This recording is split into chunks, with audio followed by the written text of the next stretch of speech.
I'm Carey Stinson, and my journey through life has been quite an adventure. For over 20 years, I played Barney the Dinosaur on tour and 7 seasons of the hugely popular TV show Barney and Friends. Now my journey is to bring together friends and guests from all over the entertainment world for inspiring and at times amusing behind-the-scenes conversation. I'm Carey Stinson, and this is Purple Roads. Welcome to Purple Roads. My name is Carey Stinson, and as always, I am thrilled you're here. This is such a fun show that we have here today, a little bit different than what we've done. And I say that a lot because I'm always looking for new, wonderful people in this industry. You know, this show is all about love and inspiration and passion. And boy, we've got 2 amazing artists that fit that category. We have Wedy and DB. These are musicians that have had 5 albums in the children's industry. This one is all about blues, which I think is so fascinating. And it's also just been nominated for a Grammy. So I can't wait about this. Wedy DB, how are you? Welcome to Purple Roads. Hey, Hey there. Hey, Carey. How are you? We are, well, we're good. It's beautiful. It's sunny here in Chicago. And we just got nominated. So how could we not be good, you know?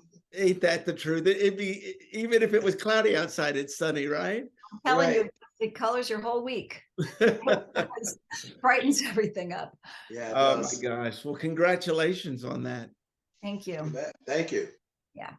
Well, I want to jump in here right off the bat, and I want to talk about how you got started, even before you guys met, and then how you guys have done it as a duo. Wedy, why don't you start? Yeah, I mean, I'll say, you know, honestly, the first album, there were lots of the songs I just totally wrote, and they needed to get out of my head. They were like in my head, right, DB? You'd say that's probably, that's accurate. Right. I played guitar on all of them. I was just like, we have to get this done. So that's the first album. It's a lot of fun, but it's very raw. And then I produced the next 2 albums. But to go back to how we met, maybe we'll start there. There you go. He and I were singing together. We would be on like what they call jobbing dates, which is, you know, adult music. So we were doing adult, and then we also had an R&B band that I had. Then he went on. We would do festivals and stuff like that around Chicago. Was this cover music or was this original music? No, that was cover music. Yeah, R&B covers. Sometimes I would do an old pop song, but to kind of have R&B flavor to it. It was a lot of fun. But then again, R&B has a lot of those blues roots in it, you know? Yeah. So DB, what do you say? Well, yeah, that's kind of how we met. You know, it was exactly that. We had a lot of fun. We had a lot of fun back in the day doing a lot of those shows, playing the festivals and everything. And then as time just went along, we kind of went our separate ways for a little bit. You know, she was doing her own thing. I did my own thing. She actually recorded an adult album. She did her own adult original album. She did. I played on a lot of ethnic things. There were things in town that, you know, I played on albums with different ethnicities and doing different styles. So I'm about 6 or 7 other albums that I'm on, as well as the sideman. So we did all this stuff. And then finally, around 2013, she asked me, she said, you know, how would you like to write some children's music together? And so I thought, yeah, that sounds good. Because I was a band director and classroom music teacher for 32 years. Okay. So I was doing that as well as performing. So she said, hey, why don't we get together and write some songs that we came up with? And so the things that we came up with was what we said was the first album. And like I said, it is very raw. I don't even think I knew you were writing songs at the time. I don't know. I just liked working with DB. You know, we've always, and over the years, we've just grown into working together. And it's just like, I was just saying the other day, we don't argue, you know, it is like a work marriage. He's like he's my work husband. I am married to somebody else. It is like that, but we don't argue, you know, and I feel very, very lucky and blessed that I have people that support. I've now realized I'm the visionary, you know, but a visionary has to have people that believe in their vision. And I have been very blessed to have DB in my life you know, to have him and my husband, you know, but people that believed enough. And now all the Grammy musicians, you know, that voted for us enough to believe in us and our projects, you know, so that's been super important. So now, are you both from Chicago originally? Yes. Okay. Yes. I'm from the South Side and he's from the West Side. Both of us grew up poor children. I don't know how poor, but I was. I don't know about you, DB. It could get rough sometimes. It got rough some days. So, but where did music come into each of your lives? DB, why don't you start? Where did music come into your life? Music came into my life because my father was a 30% owner of a blues club. And so every Saturday, when I was like 7, 8 years old, I would go to the blues club with him. Now, here's the thing that makes this really interesting. You know, I didn't know that when I was sitting down in the front row on the floor, I didn't know I was listening to Muddy Waters. I didn't know that was Jimmy Reed. You know, I didn't know that was Freddie King, you know, but I saw them all when I was a little kid. And, you know, and I didn't know, you know, these were the legendary blues guys. And, you know, you don't know that when you're that age, you know, you don't really know later. But so that was that. And then used to have some of the guys from the house band would come over to our house because we had a piano in our house, and they would come over and they would rehearse in our living room. Wow. So that was my music influence there. And plus, even since I was a wee kid, I used to always pick up things and play drums on and make up my own melodies to go along with them.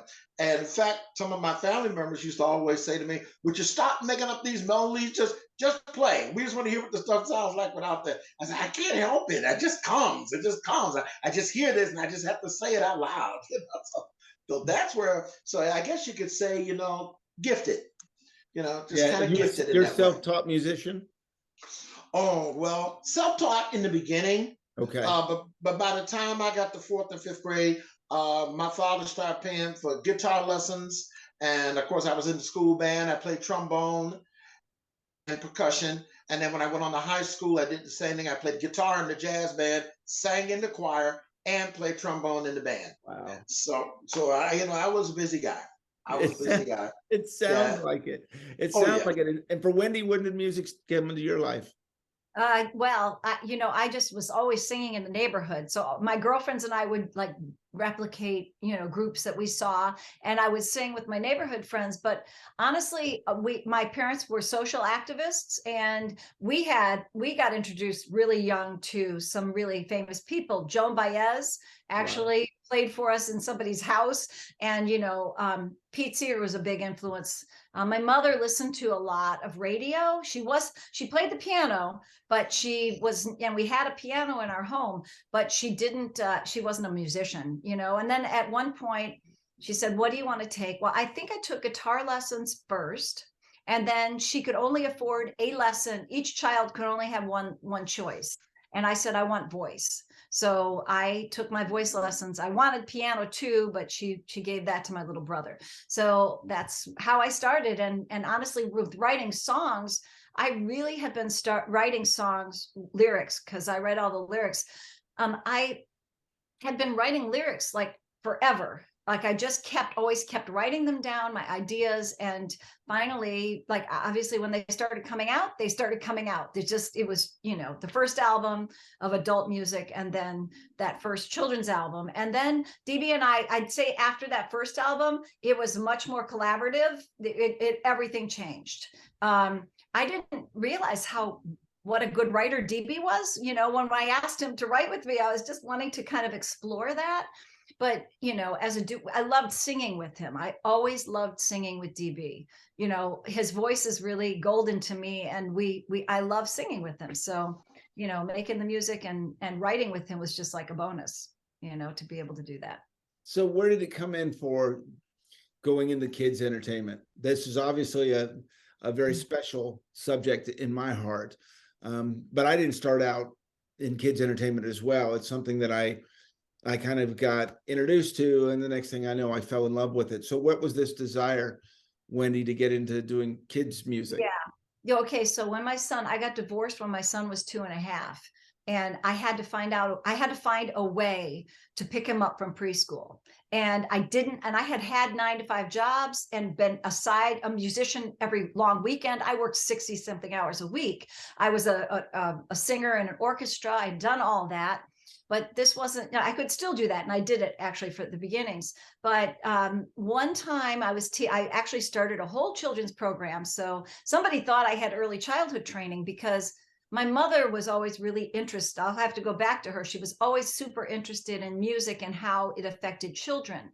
So I just think I grew up in this household that was really, nurturing of my creativity and my exploration, that when I started giving back to kids, and it came by default, it was necessity is the mother of invention. Right. I had to invent this music class, and it was very, very popular.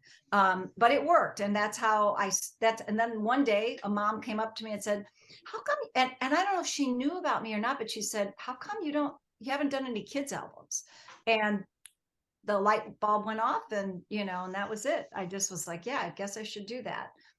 So I did. And we haven't stopped. I was just, I can't stop. No. Yeah. And it seems like it's just going in this direct, right? It's just going up with what you all are doing. So you do the first one, and you're really just doing kids songs at this point, kind of, I don't want to say experimenting, but kind of figuring it out and putting it out there. And yeah, I had all these songs in my head, and I had been working with kids. And so, that first album, then I think DB It's Morning is on that album too. It's Morning. Okay. Yeah. And that was one that he had come. Go ahead, DB. Tell about it. Tell about how you got into. Well, I was, they had assigned me in school to teach grades kindergarten through 3rd grade. Prior to that, like I said, my experiences as a band director and teaching the upper level students. They said, well, now you're going to have to teach K to 3. Like, okay. So I started teaching K to 3, didn't know a whole lot about early childhood. And my training for that goes all the way back to college. And that was so long ago. So I'm like, okay, I got to catch up on this. And so when I found out that work with the students I was working with in this particular school, I found out that if I just sing with them, this will really help them move forward. That I could teach all the basics, I could teach all the theory and everything that goes along with that. And so I started making up songs. So when they were walking the room, I would start thinking like, hey, it's morning, how are you? They would lean back to me, hey, how are you, Mr. B? How are you? And and I just kept doing that. And I'm like, that's a good song. I said, I should write some of that down, so what I did was I just wrote down the chords and everything, so I had me a form. I wrote the first verse out. In fact, I got the first verse and the chorus. And then when we got going on that, and then, like I said, Wendy walks up to me with this idea about us writing songs. I said, I think I got a song. So so It's Morning, and the funny thing about It's Morning, it's the first song on our first album. Mm-hmm. And so she said, wait a minute. She said, I think I can write another verse to this for you. So she wrote that section. So I wrote the first verse in the chorus. She wrote that second verse. And like I said, I already had the melody and the chords already done. And so that song, we still play that song today. We still play that first song today. It's a good greeting song. It really is. It is. It works. Well, and it seems like you get the connection with the kids is really what you were doing. Exactly. That's what I was going for. I said, because they didn't know me. They knew me as the band man. I was the band man.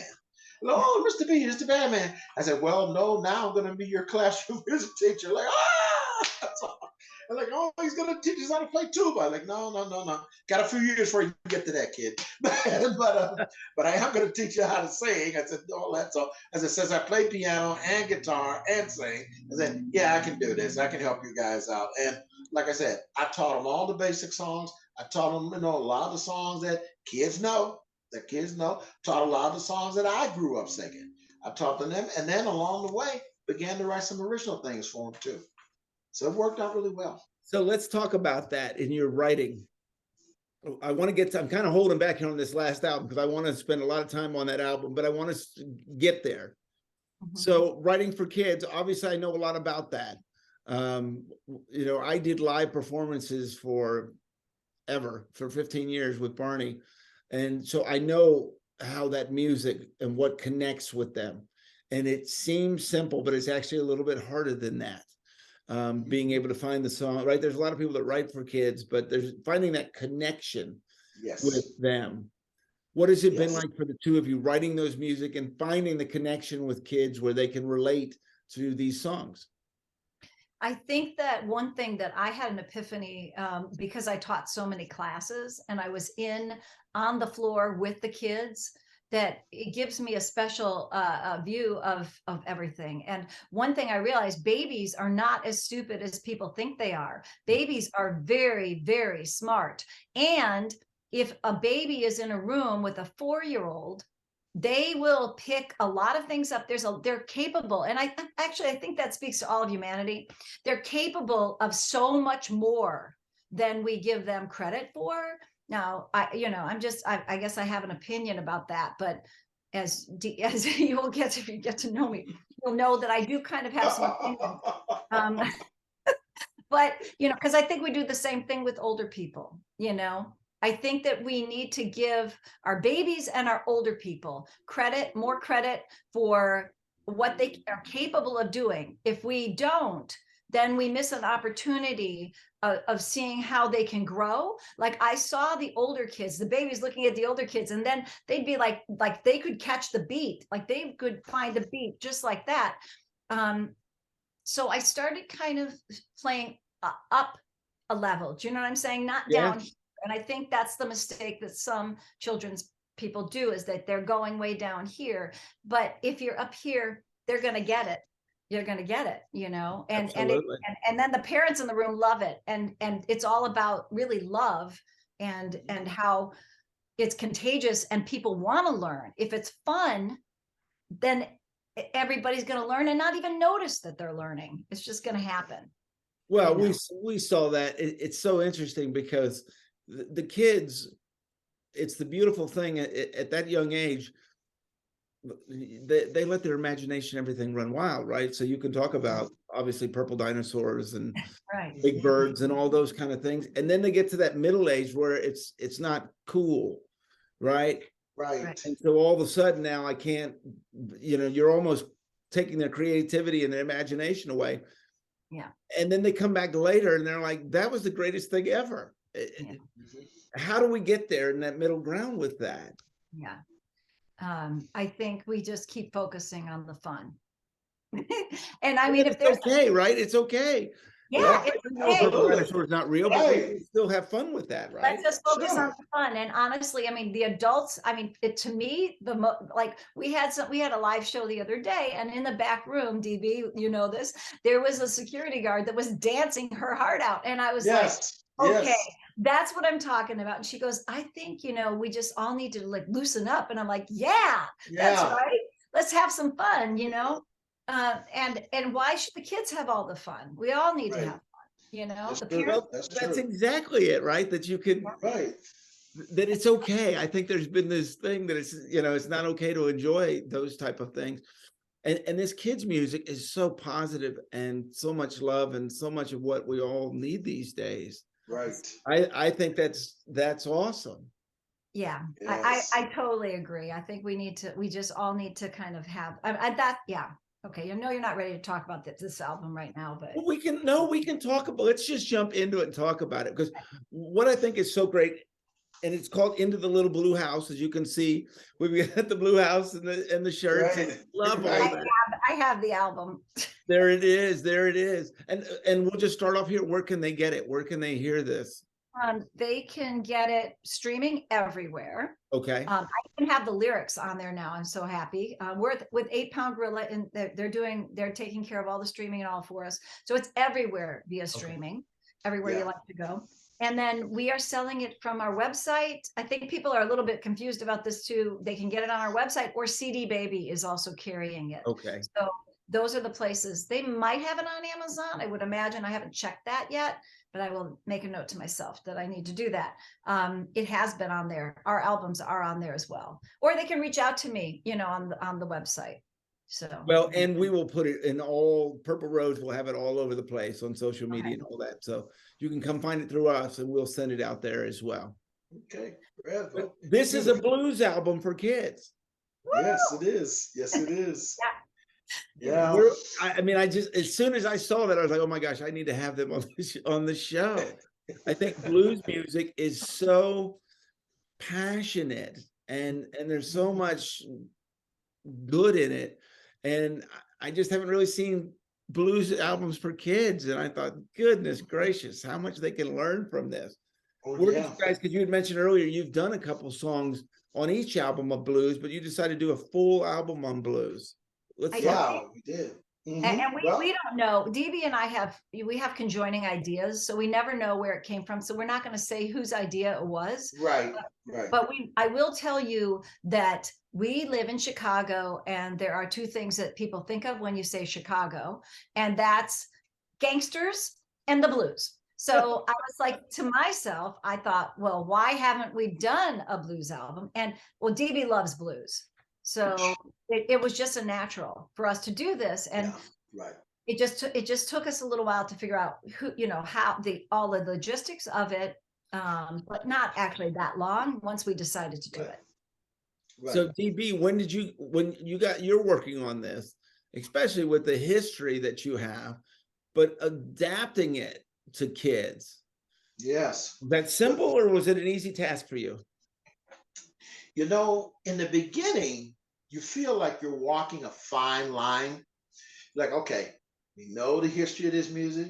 We know what they talk about. But here's what we're going to do. We're going to take that same music, just take the music by itself. What we're going to do, we're going to write these stories. We're going to write these stories. And that's what Wendy did on this. Wendy wrote stories. It was more than just lyrics. She wrote these little mini stories that kind of tells a tale. It tells a story. And then she borrowed certain things, like the one song, "To Be or Not to Be," like to be or not to be. That is the question. Yeah, well, take that and make a song out of it. But then tell a story to go along with it. And what is it about? And things about the environment. So we take that and relate that to a way a kid could understand that. And that's what we did with all these songs. They're like many little stories. I say, if we run it this way, I said, the kids will get it. We can get them to appreciate the music. We can throw in a little bit about the history, and and all of this will be good. Turns out we made a good call on that. Yeah, it turns out it worked. It worked out. Worked out. Yeah. So when did you decide to put these stories together? Let's talk about these stories. Well, it's interesting because I realized the Little Blue House is a metaphor, to me. And I'm super, if you get to know me, you'll know that I'm very, as my mother and my family, I have social causes. Environment is one of them. So I've written 3 B songs, two for myself. And now I was like, it's time for DB to have, sometimes it's just like, I'm looking at the overarching thing. I was like, time for DB to have a song. So we'll talk about To Be or Not to Be.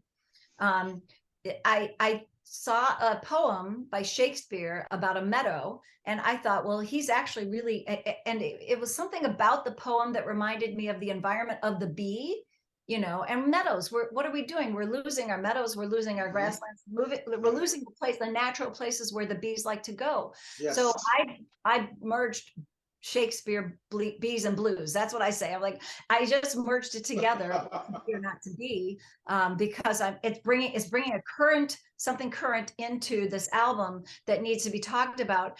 But so I have my social ideas that that are spread throughout this, but the overarching idea is really positive. It's really all about love. And I don't think I knew that until we started writing The Little Blue House. And it's such a special place for everybody, but the Little Blue House is also our world. It's the world we live in. We are all in this community. And I think, and really, how am I going to get the kids to kind of, and I have activities I do when I do it live, movements and stuff that I do with it, but how are we going to get, what's interesting about that particular song is we wrote it in separate places. That was the first song we've ever written I just said, we need to write the song, and DB, give me some music, which I don't usually do. It's like that. I said, and he just wrote the music. And then I said, okay, that's great. So, because I was able to write the verses, and then I was like, and the choruses, I said, I need a bridge. So, and then that went somewhere else. And we just wrote this completely. And this happened. This is no, I mean, people are doing that all the time. It's just the first time we've done it that way. Right. We've usually gotten together and written, Right. but it's one of my favorite songs. And I think it's because the lyrics speak to me, and they speak to me about everything that we need to hear right now because of the condition that we're all living through right now, and kids can feel it. Like I said, I don't think they're stupid. They know what's going on in our world. They need this, they need comfort, they need positivity, they need music, and they need fun, and I think that's what I was trying to reflect here. We're trying to put all of those all into every song, those very things. Well, I love that, and I believe in that very much. I think it's just so important because unfortunately the negative just gets put out there so much, right? It just leads the deal, but just dropping these different things out there, I think it's just so important to show how much love. When writing these songs, do you find you're writing them where they're interactive as well? Yeah. Oh yeah. I'm always thinking about it's funny. Okay. So the other thing, Carey, for us is to me, it was really important to include the blues musicians. So we took a complete departure. So we left the studio we were working at. We left the musicians we were working with. We left our sound engineer. We got a new producer. So everything, it was like, we're just going to, do something different.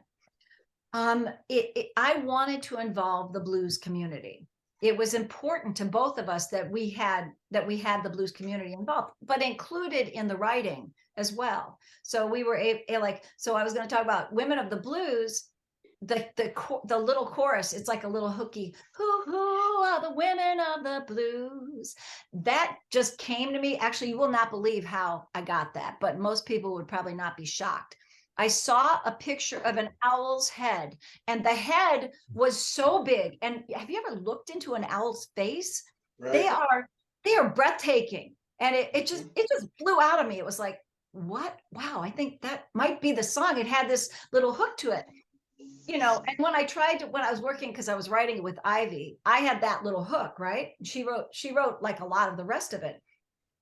I tried to say, look, we're going to be owls. We're going to go hoo hoo. And she's like, she's not a children's musician. I'm the crazy one, right? I'm like, I'm always visualizing, how am I going to put this out there, but have it be very interactive and fun for the kids.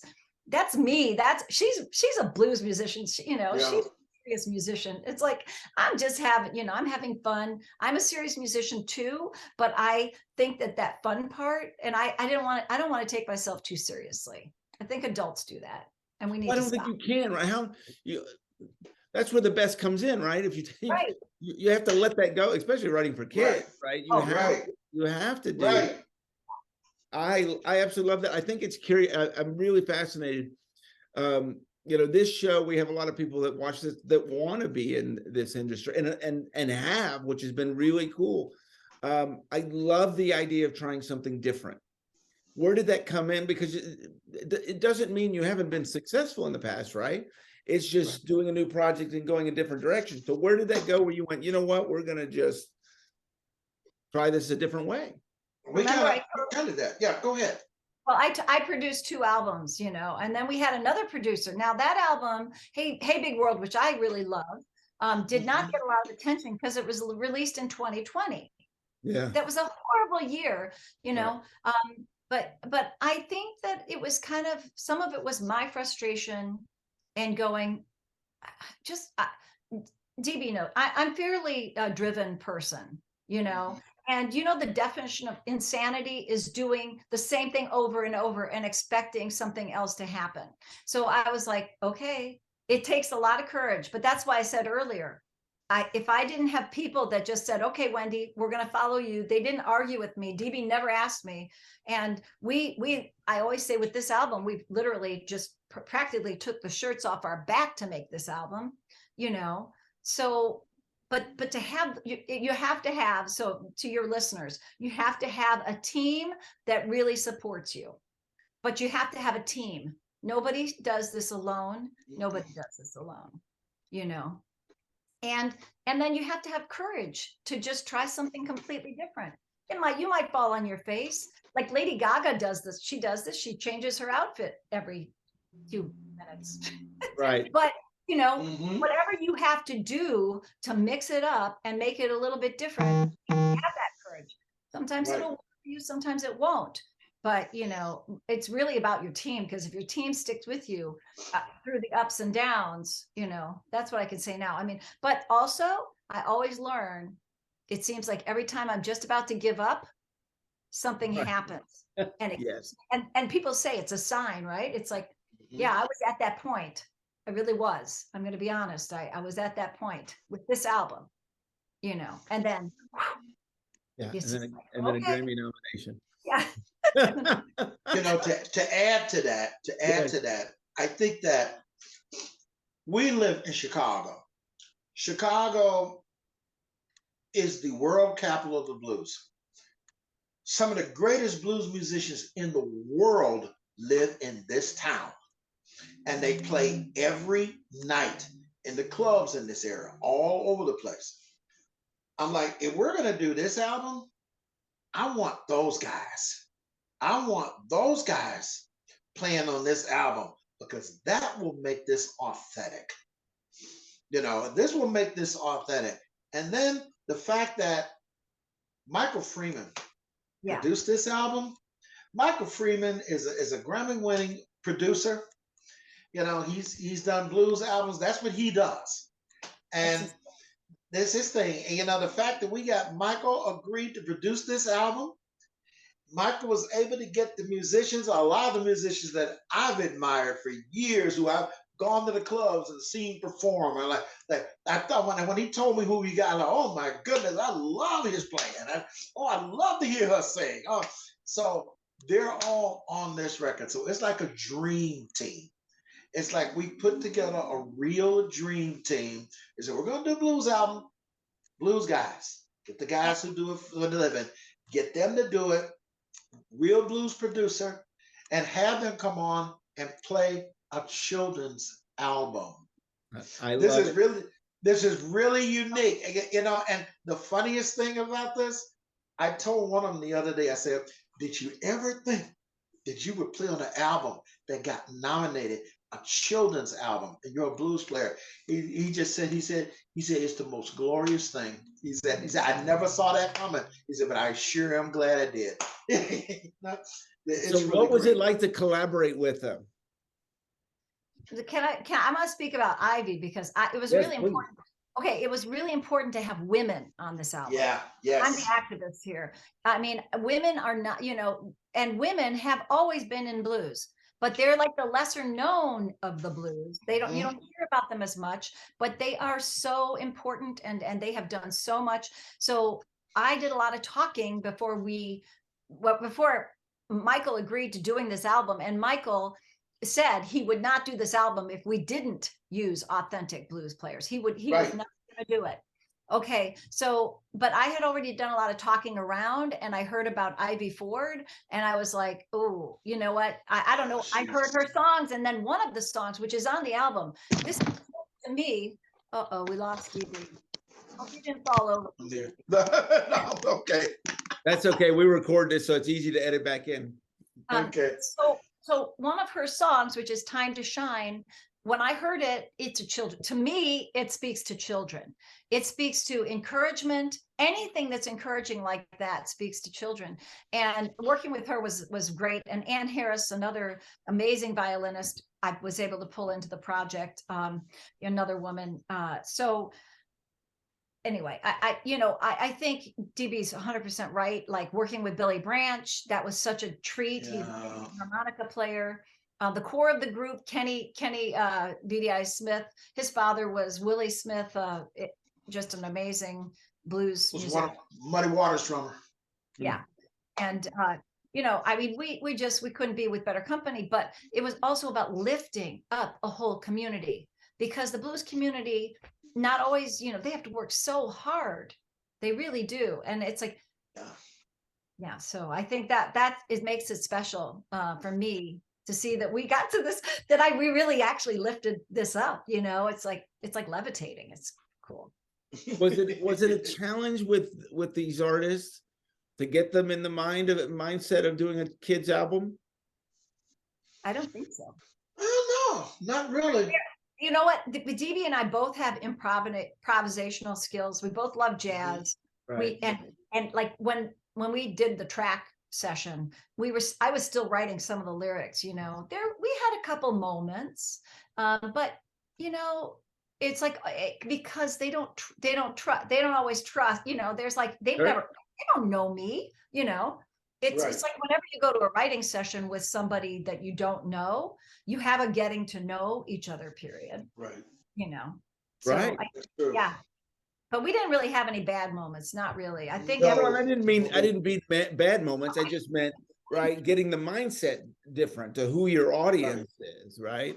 Right. Well, they weren't. See, that was on me because I was writing the lyrics more or less, and I did do some crazy things that I think they might like the stop in the middle of a song. Like I stop and DB says the word, but we stop in the middle of a song. It's about peanut butter and it's about allergies, because as a teacher and as somebody that worked in front of children, I'm going, parents are going to go, oh my God, they're singing a song about peanut butter, you know. My child can't have peanut butter. But then, so we addressed that in the song, but we had anyway.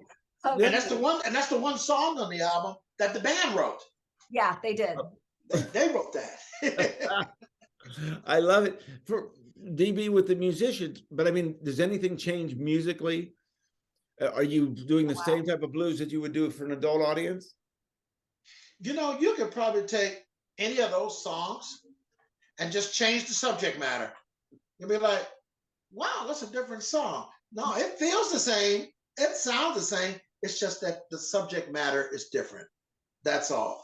You know, what we did here was like, hey, we're going to take that music and we're going to put our sensitivity to it. And that's what we did. We said, you know, by doing that, like we said, it made it fun. It also gave it different subject matter for kids, something for them to enjoy. And you know, things just really worked out. It just worked out. All got really congruent together. It was good, man. When I finally heard the finished product, I was like, oh my goodness, it all came together. You know, yeah, it worked out. It worked out great. Well, that was on also Michael and Roger. And we couldn't have not had a better crew, okay, or producer or a sound engineer. You know, Roger, Michael, Blaze, Paul. They were just terrific. How long did it take to record the album? We started in January. Right. And we were still, I'll just tell you the truth, because I'm the mover and the shaker. And I was like, I wanted to be done by May. But in June, when we started, we had to work because somebody has to pay for this album. DB and I had to be workhorses in June, July, and August. Yes. Even in July, I was still going to the studio. My husband was like, oh my God, you gotta go. I'm like, yeah, I gotta go. You know, so, you know, I can't help myself but have hands on. I have to, most of the time, you know, be there for stuff. That's just how I am. I work really, that's why I'm co-producer on this album. I need to be, you know, kind of in the room, you know, and hearing things, because sometimes I hear things other people don't hear. It's just what happens. But that requires a certain amount of, we had to say, so we finished by July. Yeah. But, you know, some blues albums are made in a day. Let's just be truthful. Yeah, they are. They are. Oh, sure. Yeah, they are, you know. Sure. And speak to that with this album. How much of it is improvised with the musician? No, everything. No, but like Tie My Own Shoe Blues, that was an interesting, I'll speak on that for 1 minute. The end of that song, I will remember that I don't know if I had the words written if I had completed, but because I'm a jazz singer and they are blues musicians, they followed me. And there was a moment where I think Michael was like not sure it was all going to work out. It might have been Please Go to Sleep. It was one of those songs, might have been both of them. I don't know. But, you know, sometimes I come to the table and I think this is actually a good thing, but no, not everybody understands this. And it leaves space for things to happen, because you need to leave space for things to happen. And I think DB's adapted to this, my nature of doing this. I think that some people want to know exactly where we're going to get to, exactly, you know, what time does the train arrive, you know, but I don't always have the answer. And I will say I don't always have the answer. But as a improviser, you know, it fell into place really, really nice. And I also have very good ears. So I heard what they were doing. Okay, it might have been a mistake. I have some theories about mistakes too. It might have been, but it doesn't matter, because I morphed with them into where we were going. And it doesn't sound, it's not, if it was a mistake, it doesn't sound like it was supposed to, it's supposed to happen that way. Right. Right. Well, that's what I was curious, right? Obviously Yeah. the words are all, but the music, I mean, you give them basically chords, or is it all written out, or? There were charts. There were charts. charts. But it was loose. Right. It was There's loose. just a Yeah, it was framework, loose. yeah, there's a Yes. framework It basically. was loose. Yes. And I've had to have those charts rewritten, although the people we work with, the normal people we didn't take with us on this album, are also have that ability. So they could probably follow.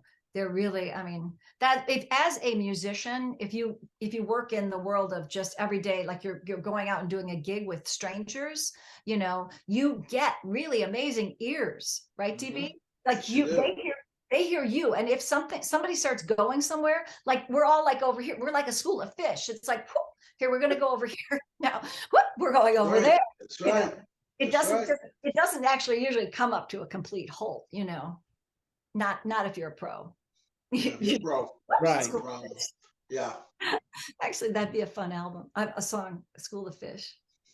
Were you, DB, when you were in the studio, where you just couldn't stop smiling?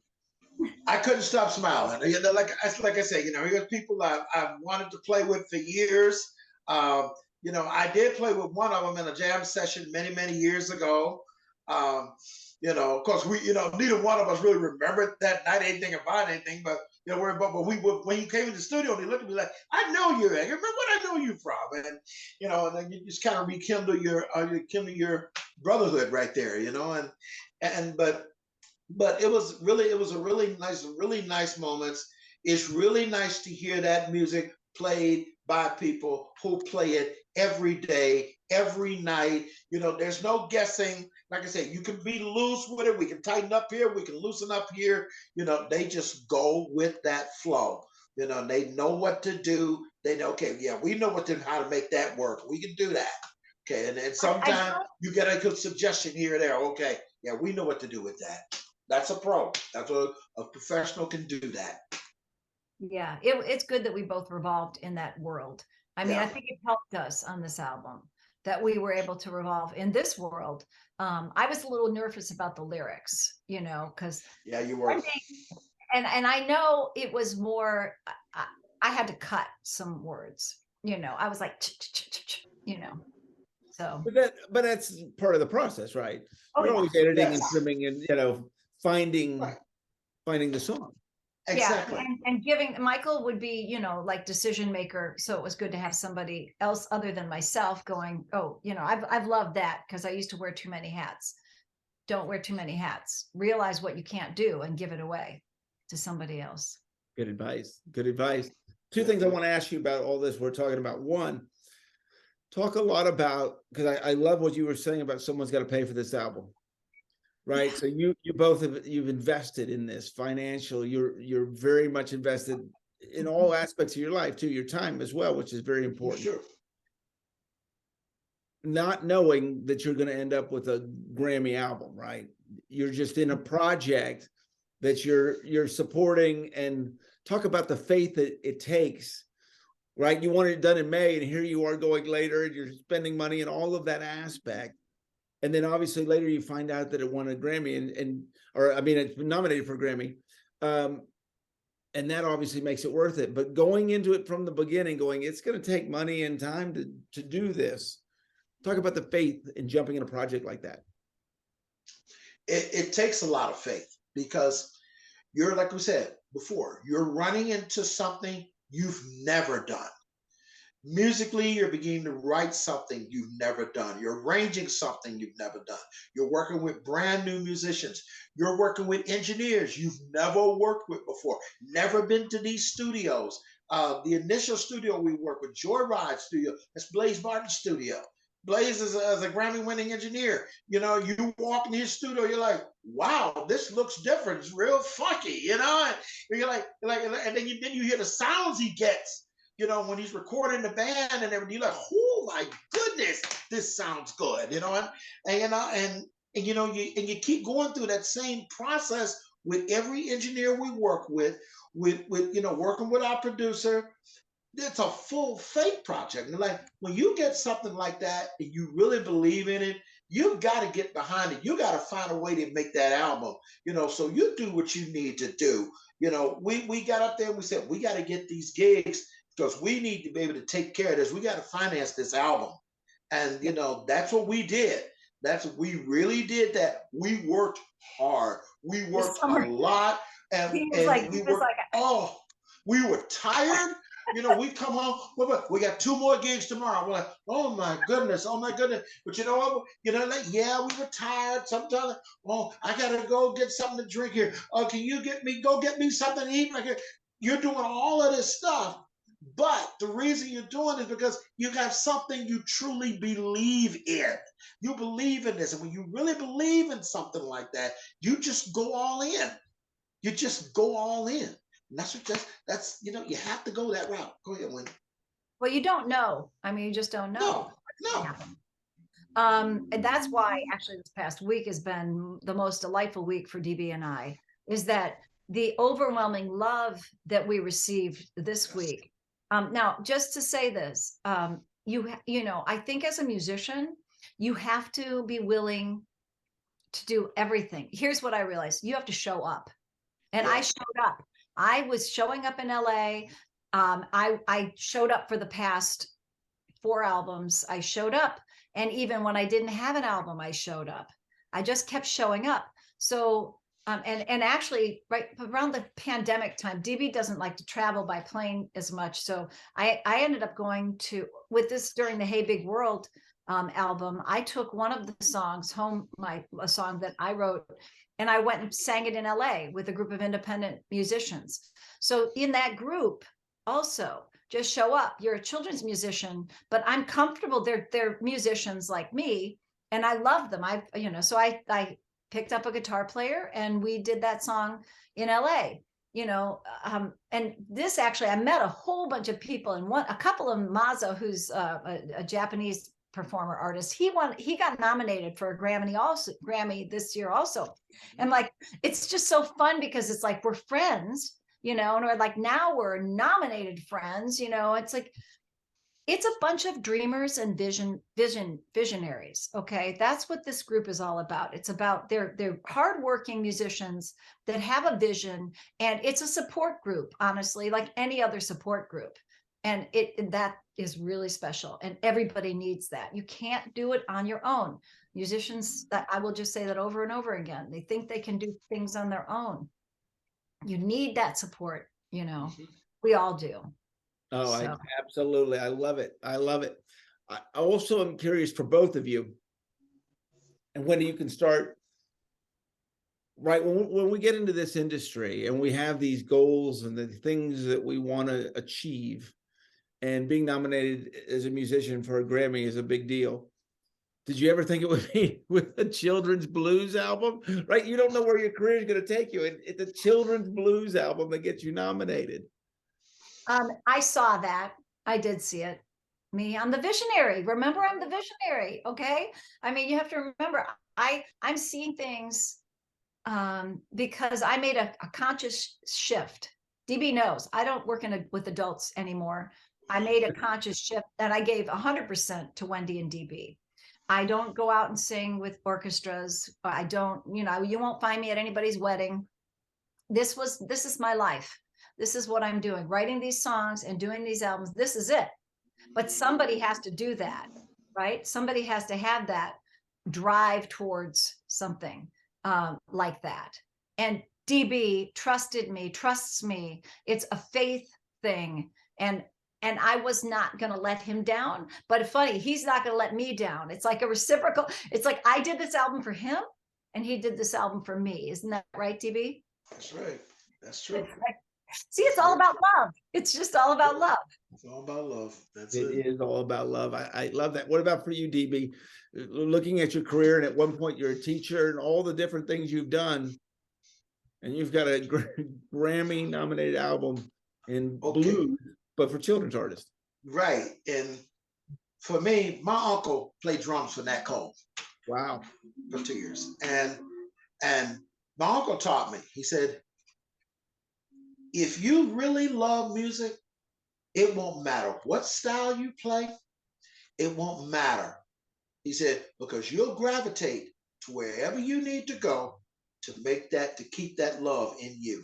My guitar teacher of many, many years told me, he said, it doesn't matter what kind of music you play. I said, you sound like my uncle. He said, doesn't matter. He said, you love music? You love making music? You love writing music? You love playing it? Yeah, that it won't matter. He said, you will be able to go and do anything and you will enjoy it. And they were right about that. So me coming here to do this is, for me, it's another step on the journey. It's like, yeah, you know, I've played jazz, blues, rock, country, pop. I've done all of that. I've played in all those kinds of bands, played in all those situations in the studio, did tours, did theater tours, done all of that, taught school. I said, what haven't I done yet? A new thing has come along here. Let's do children's music. Let's do that. Okay, let's explore that. You know what? And look what happened. And look what happened. It is the place to be. I mean, I have to say, Yeah. you can use every bit of your what you have. I mean, like, I have an art background, so I use all of that. You know, we just lost Morgan Taylor, one of the well-known children's musicians. He did animations behind his performances. It's just, you can use every bit of your creative talent in one place. Why? I mean, to me, there's no other place. I would not want to be any other place. I mean, I did want to be somewhere else. That's the truth. I had an epiphany and I made a switch, and it was a conscientious switch. It was, I was very conscious to me that I was making that switch over, you know, and I think that's what took me so long. I was like, no, I want to be an adult musician. I want to do adult stuff. But I also realized that world is so serious. And I took myself way too seriously. And when I went in with the kids, all we did was have fun, and they loved me. And I was like, okay, you know, this is just, I'm not going anywhere. You know what I'm talking about. Right? It's like, there's so much love coming at you. And we're just going to take it to all kinds of imaginary places. It's like, it's for creative, what better place could you be? Well, and I mean, I always say I'm the luckiest person on this planet, because what those children gave to me and taught me, the lessons and the love and all of those things, is way more than I could have. I know. Given to that. I mean, what you learn from kids and the inspiration and they're amazing. They're absolutely amazing. And you know, naturally they just have that love, right? They don't know any that other stuff, right? That unfortunately comes later. They just born with love and they give it, and it's incredible. I got to know here real quick. We got a few minutes left. How did you find out you were nominated? Go ahead, Wendy. Go ahead. Tell us. We all right. So I got COVID, and we had to reschedule a gig, and it was rescheduled for the announcement day, the same time. And it's like, this was the universe. I swear to God. I'm like, okay, really, this couldn't have happened any better, because we were in the middle of a gig, so we couldn't hear about it. And I seriously looked at my phone after we were done, and I was like, wow, a lot of people are congratulating. I mean, it was like, no, because I mean, this is true story. One time, a couple albums ago, we had some people said, congratulations to Wedy and DB for their nomination. And I was like, that was just not true at all. And I knew it. But in this particular case, it was true. And DB and I were standing there together. I mean, that was perfect because we were together. And I was like, DB, there's a lot of people congratulating me right now. Does this mean we won? And he's like, yeah, we actually did. It's like, yeah, it was just, it was like, oh yeah, we just had a moment. We both got very tearful. Actually, I was crying. What we actually, this is stupid, but I was, you know how you like to just get the moment? I was trying to capture it, but my hand was shaking. And we recorded a whole thing that didn't get recorded about how, yeah, it was like one of those moments. Well, I got to do it really quickly here. And I know this is unfair because of what just happened, but where do you go next?